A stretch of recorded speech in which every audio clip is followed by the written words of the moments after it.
I do this for you guys. I don't do this for myself. You guys seem to like that I ate this 40-year-old chewing gum. And you're masochists. You're sadomasochists. But I'm doing this for you. I'm doing this for you because I'm a nutcase. I'm psychopathic. Hey, at least I'm not eating dog shit. This is just chewing gum from 1987. I'm sure it's going to taste just fine. Here we go. All right. Tops, 1987 chewing gum, baby. I'm putting this sucker in my mouth. I'm doing this for you. Thank you, and please like and subscribe. Oh my God. Why am I doing this myself? I'm a freaking nutcase, man. This is terrible. Oh my God. What the hell wrong with me?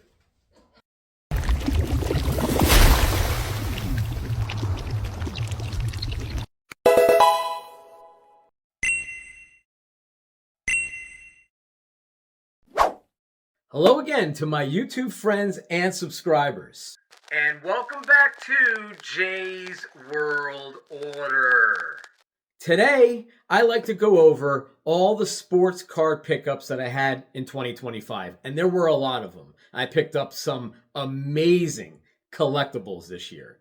First, I like to start with the cards that I didn't get on camera, unfortunately, but these were some awesome pickups. All right, so the first card that I picked up at the very beginning of the year was a 1956 Sandy Koufax Topps card. The card was going for about $300 with the seller that I ended up picking up for $240. That was a great deal. That was with Jay Mankey, one of the best sports card sellers in Arizona. Thank you so much for that deal. The second card that I picked up at the Phoenix VIP Sports Card Show, it was the night of the Royal Rumble, I remember. And that card was the 1963 Duke Snider Gil Hodges Friendly Foes card, signed by Duke Snider. The guy was selling it for $100. He gave it to me for $75. Thank you so much for that. I also picked up an Aaron Judge Bowman rookie card. Got it for a very low cost. There was literally a stack of them. I just picked out one. The most surprising sports card pickup that I had this year was a video when I was opening up those unopened 1987 Topps cards, and I ended up uncovering a Barry Bonds rookie. Hey, my face says it all. Check this out. Scott Bradley. I pronounced that one all right. Darnell Coles. Blah, blah.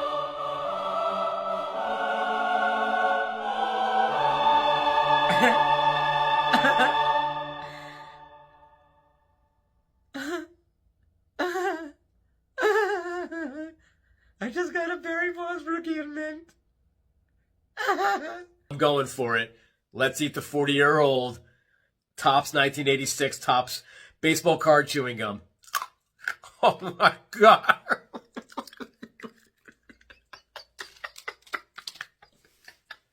Okay, I went to a small card show at the Sheraton Hotel in Tempe. I only picked up one card because every other station there was Pokemon. There were only 2 tables there selling sports cards, and there was minimum amount of sports cards. So Pokemon is really taking over these sports card shows, man. I got to tell you, I'm not very happy about it because I'm not a Pokemon guy, but it's packing the shows, so obviously it's just gaining in more popularity. I don't even know where it ends. So the only card I did pick up was the 1956 graded 4 Roy Campanella Brooklyn Dodgers catcher, ranked the 5th best catcher by ESPN. 3-time All-Star, multiple-time All-Star, 3-time MVP.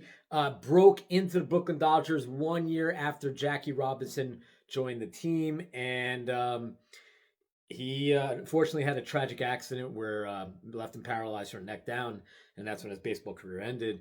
But this is a great card, graded 4. Got it for $120. It's priced at $140. And if you want to know a little bit more about Roy Campanella, check this out. Campy was a sweet man, but put him on a baseball field, and nobody played with more intensity or received as much respect from his teammates. He won his first MVP award in '51, followed that with 2 more in '53 and '55, as much a result of his play behind the plate than at it. Well, you're described as the key man in the Dodger fortunes, and they say as Campanella goes, so will the Dodgers go this year. Now, how do you feel? Well, I feel fine, if that's the key.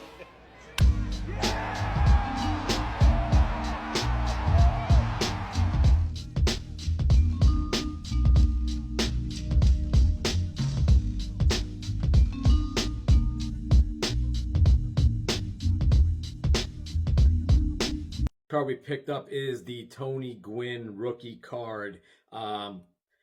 Paid $35 for it, ungraded. I think if it was graded in this condition, it'd probably come out to about $50. We're talking 20 years, Mr. Padre on the San Diego Padres, 15-time All-Star. Retired with a .338 batting average, just behind Ted Williams at that time. One of the most clutch hitters of the 1980s, Tony Gwynn. Is ready. Gwynn waiting to pitch. There's a drive, right center field, base hit, and there it is! Ho-ho, doctor! You can hang a star on that, baby! A star for the ages for Tony Gwynn, number 3,000. All right, the next card that I picked up is another rookie card from 1957, and that is the great pitcher, Don Drysdale. 14 seasons with the Brooklyn Dodgers, LA Dodgers, also a broadcaster, pitched alongside Sandy Koufax, Cy Young winner, 3-time World Series champion, just an all-around great pitcher for his time. Also went by the nickname Big D.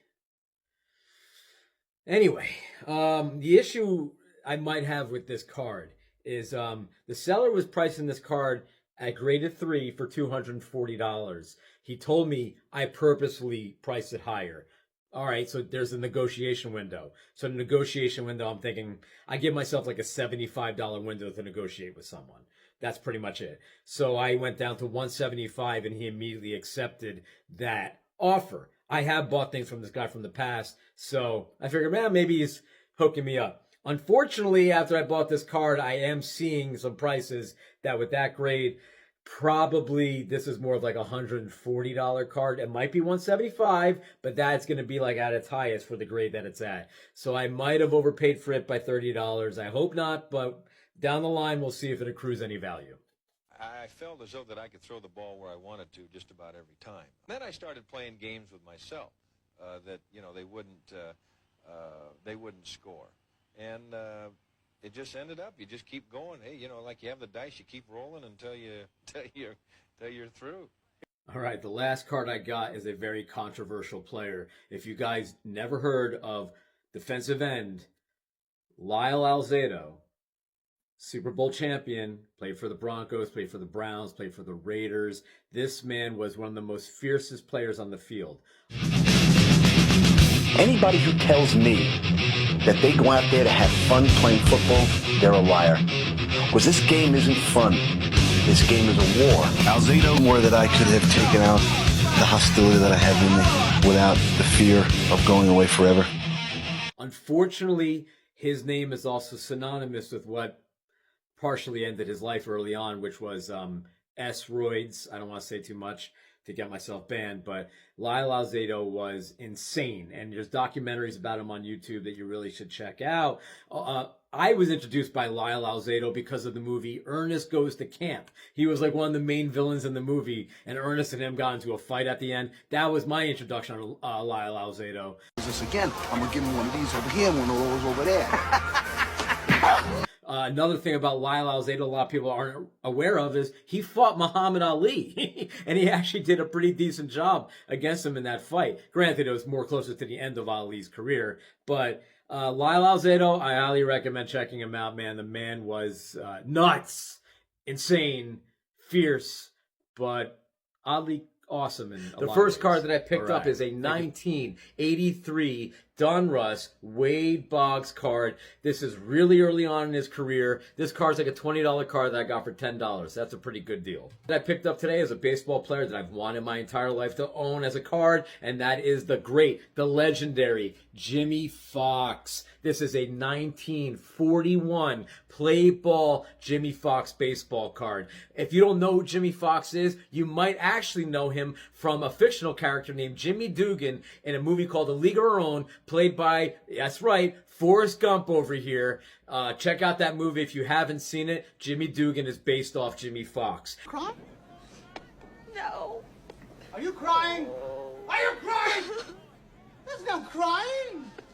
There's no crying in baseball. And just quickly to talk about Jimmy Fox's amazing career, we're talking a standard career batting average of .325, nearly 2,700 hits, in his entire career, had a total of 534 home runs, retired with the second most highest home runs in a career, just right behind Babe Ruth.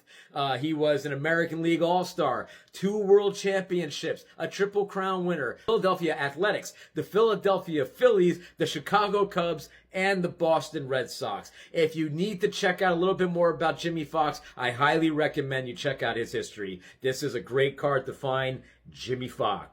Jimmie Foxx had many nicknames throughout his playing career, including the Beast, the Maryland Strongman. The 1932 season is even better. He hit .364 that year, and his 58 home runs and 169 RBIs led the league. He led the league in runs scored with 151. He led the league in walks with 116. He led the league in slugging percentage with a .703. And he added 403 total bases, which also led the league. For $20 together, I got these 2 cards. The Fleer Bo Jackson rookie and the Topps 1982 Cal Ripken Future Stars rookie card. Got those for $20. Negotiation. I also negotiated a card. I've been looking for this player's card now probably since the early 90s, something that I really, really wanted, and that was Mel Ott. This is a 1933 Gaudy Mel Ott baseball card. If you don't know who Mel Ott was, he was one of the most innovative hitters in baseball history. 511 career home runs. He played for the New York Giants his entire career. He also managed the New York Giants. He is a cherished player in the history of baseball, and I highly recommend you check out his history. Mel Ott. What a gem of a card to find. If you don't think All Mel right, Ott was one of the greatest players of all time, then you're Ott of your mind. His 42 home runs and 151 RBIs in 1929 were both records for players who were 20 years old or younger at the start of the season. His 1,249 hits were the second highest total for a 25-year-old in MLB history, trailing only Ty Cobb. Despite being only 5 feet, 9 inches, and 170 pounds, he led the National League in home runs 6 times. From 1928 to 1945, he led the New York Giants in home runs. This 18-season dominance is a record. All right, the next card that I picked up is the Stan the Man, Stan Musial, 1961 graded 4 Topps card. This guy was one of the best hitters in history. He was inducted into the Hall of Fame 1 year after his retirement with a .331 batting average, 24-time All-Star, played for the Cardinals between 1941 and 1963. The guy was just a wrecking house, and he's considered one of the best outfielders and hitters in all of baseball history. Will be remembered as one of the greatest of all time. That's Stan Musial. With a nickname like Stan the Man, you know Stan Musial was something special. He played his entire career without controversy or anger. In 22 seasons, he was never once ejected from a game. How good of a hitter was he? One player said he could hit .300 with a fountain pen. Most people don't know this, but he started out as a pitcher, before a shoulder injury ended that chapter of his career. He had 3,266 more at-bats than Ted Williams, but 13 fewer strikeouts. He hit no less than .310 for 16 consecutive seasons. In his first 5 full seasons, he won 2 batting titles and 2 MVPs. Not a bad start to his Hall of Fame career. Billy Martin.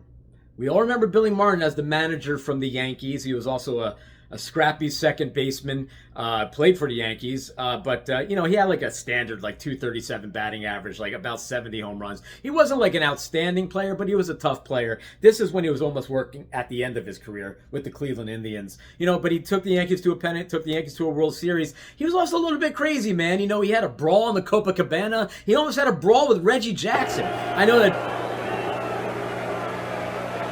Oh, look at this. Look at Billy, is he hot? Reggie has done that on several balls hit to right field. That may be the first time I've ever seen that happen in a dugout. With a manager and a player. Billy wants to get at Reggie. And he's being restrained by, that's in full view of the crowd, being restrained by Yogi Berra and Elston Howard. Elston Howard has it down. Billy gets around, but now Yogi's got him and trying to wrestle him down. Yogi's got. I know that George Steinbrenner kind of had enough of his antics and he's dysfunctional, so he forced him to resign or fired him. But Billy Martin is always going to be remembered as a great manager for the Yankees and a memorable player. The most memorable thing for me about Billy Martin was from a Married with Children episode where Al and the boys go to this new opening sports bar and they're having this intense debate about who had the first light beer commercial. Was it Billy Martin or was it Bubba Smith? And the whole episode that night was them fighting about Billy Martin, Bubba Smith, Billy Martin. Martin, Bubba Smith. It was great. You gotta watch that Married to Children episode if you've never seen it.